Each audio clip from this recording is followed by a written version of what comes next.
Assalamualaikum warahmatullahi wabarakatuh. Selamat pagi teman-teman semua.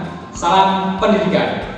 Perkenalkan, kami dari kelompok 7 yang beranggotakan saya Indra Setiawan, kemudian dengan teman saya Zakwan Murtado Mukti. Di sini kami akan menjabarkan terkait kalibrasi jangka sorong. Jangka sorong sendiri merupakan alat ukur presisi yang digunakan dalam berbagai bidang, mulai dari bidang manufaktur, bidang rekayasa, maupun dalam bidang pendidikan. Kemudian fungsi dari jangka sorong sendiri adalah untuk mengukur berbagai dimensi, baik itu panjang, ketebalan, maupun diameter dari benda kerja. Nah, fungsi dari kalibrasi sendiri yaitu untuk memastikan keakuratan dari jangka sorong tersebut, serta keakuratan jangka sorong tersebut dalam melakukan pengukuran. Kemudian menjamin konsistensi dari pengukuran sesuai standar yang telah ditentukan, sehingga benda kerja yang akan diukur akan sesuai dengan benda kerja yang diukur orang lain di lain tempat sesuai standar yang telah ditentukan. Kemudian yang selanjutnya yaitu bagian-bagian dari jangka sorong. Untuk bagian-bagian dari jangka sorong sendiri, yang pertama yaitu rahang luar. Untuk rahang luar ini terdapat dua bagian, yaitu rahang luar yang tetap, kemudian rahang geser. Nah, untuk rahang luar ini digunakan untuk pengukuran diameter luar atau ketebalan dari suatu benda kerja. Untuk penggunaannya, kita cekamkan benda kerja menggunakan jangka sorong ini. Nah, setelah kita cekam seperti ini, maka kita akan dapat mengetahui ukuran yang terbaca melalui skala utama dan skala non-use-nya. Kemudian bagian kedua yaitu rahang dalam. Untuk rahang dalam ini merupakan bagiannya. Untuk bagiannya menjadi dua seperti tadi. Ada rahang tetap, kemudian ada rahang geser. Nah, untuk penggunaannya dari rahang dalam ini digunakan untuk mengukur diameter dalam, juga ketebalan dari bagian dalam seperti ini. Jadi misal kalau ini kan pengukurannya seperti ini. Nah, ini merupakan ketebalan dalam. Bisa juga dilakukan seperti ini. Nah, setelah itu yaitu skala utama. Nah, skala utama ini terbagi menjadi dua, yaitu skala utama dengan satuan milimeter, kemudian skala utama dengan satuan inci. Kemudian yang selanjutnya yaitu skala non-use. Skala non-use dibagi menjadi dua lagi, yaitu skala non-use dalam satuan mili, kemudian skala non-use dalam satuan inci. Untuk jangka sorong ini memiliki ketelitian 0,05 mm. Sedangkan untuk yang inci yaitu 1:128 inci. Kemudian untuk bagian yang selanjutnya yaitu pengunci. Nah, pengunci ini berfungsi untuk mengunci jangka sorong ini agar tidak dapat geser setelah kita melakukan pengukuran. Jadi misal kita melakukan pengukuran di sini. Nah, kita kunci. Kita putar penguncinya. Maka ini jangka sorong tidak dapat digeser lagi. Jadi untuk ukurannya itu tetap seperti itu. Untuk memulai langkah-langkah pengkalibrasian jangka sorong, diperlukan alat-alat yang kita gunakan untuk pengkalibrasi jangka sorong. Yang pertama yaitu adalah jangka sorong itu sendiri dengan ketelitian 0,05 mm. Lalu yang kedua, alat bantu untuk mengkalibrasi jangka sorong yaitu blok batang sinus.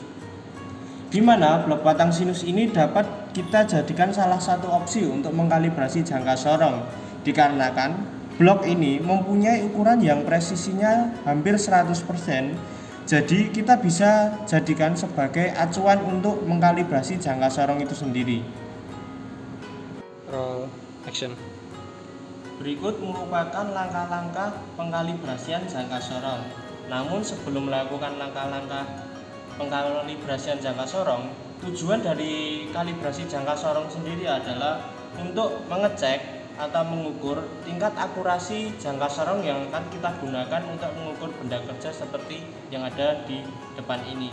Dimana apabila kita mengukur benda kerja menggunakan jangka sorong ini dan terbaca hasilnya adalah 2,7, nah itu mungkin dengan menggunakan alat ukur jangka sorong lain ukurannya bisa berbeda, di mana satu benda dengan dua jangka sorong didapatkan dua hasil yang berbeda.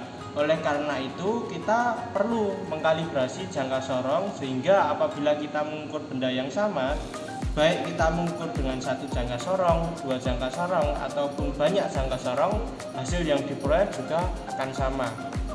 Baik, kita mulai untuk pengkalibrasian jangka sorong. Langkah pertama adalah kita menentukan titik nol dari jangka sorong itu sendiri. Yang pertama, kita melakukan pengukuran misalkan benda kerja dengan cas ini. Didapatkan hasil di mana angka yang ditunjukkan yaitu sekitar 2,68, namun dengan ketelitian 0,05 berarti 8 dikalikan 0,05 yaitu 4. Hasilnya berarti 2,64. Baik, kita akan memulai langkah-langkah pengkalibrasian jangka sorong, di mana langkah pertama yang akan kita lakukan adalah menentukan angka titik nol, yaitu dengan melakukan pengukuran benda kerja seperti berikut. Kita lakukan pengukuran kepala charger ini. Nah, didapatkan hasil di mana pada skala utama didapatkan hasilnya yaitu 2,6. Lalu untuk skala bawah atau skala non-use didapatkan hasilnya di angka 8 dengan ketelitian 0,05. Maka hasilnya adalah 26,8 dikali 0,05 yaitu 0,4, jadinya 2,64. Setelah itu kita akan memepetkan lagi rahang bawah dan rahang atasnya, dan didapatkan bahwa angka 0 skala inci, angka 0 skala utama, dan angka 0 skala mili sejajar, sehingga dapat dipastikan bahwa jangka sorong ini angka 0-nya sama. Lalu langkah selanjutnya kita akan mencoba melakukan pengukuran menggunakan batang sinus.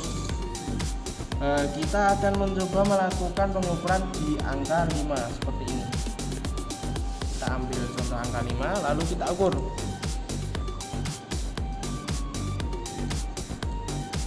Nah, dapat kita lihat bahwa hasil yang tertera pada jangka sorong itu apakah benar tepat di angka 5 atau tidak. Dan angka yang dihasilkan pada pengukuran kali ini yaitu adalah tepat di angka 5. Jadi pengukuran pertama sukses atau presisi. Yang kedua kita coba ukur dari angka 10. Kita melakukan pengukuran di angka 10. Nah, pengukuran kedua didapatkan hasil yaitu sama 10 mm. Maka pengukuran kedua juga dinyatakan sukses atau presisi. Selanjutnya kita coba di angka 14 misalkan. Kita coba di angka 14 apakah hasilnya sama atau tidak. Nah, didapatkan hasil pengukuran jangka sorong ini, angka yang muncul yaitu 14 mm. Berarti percobaan atau pengujian ketiga dinyatakan sukses atau presisi. Nah, langkah ini bisa kita lakukan 3 hingga 5 kali pengujian. Apabila didapatkan hasil pengukuran yang sama, maka jangka sorong yang kita gunakan ini teruji presisi dan bisa kita gunakan untuk mengukur benda kerja yang kita inginkan. Cukup sekian presentasi yang dapat kami sampaikan, kurang lebihnya mohon maaf. Selamat siang dan salam pendidikan.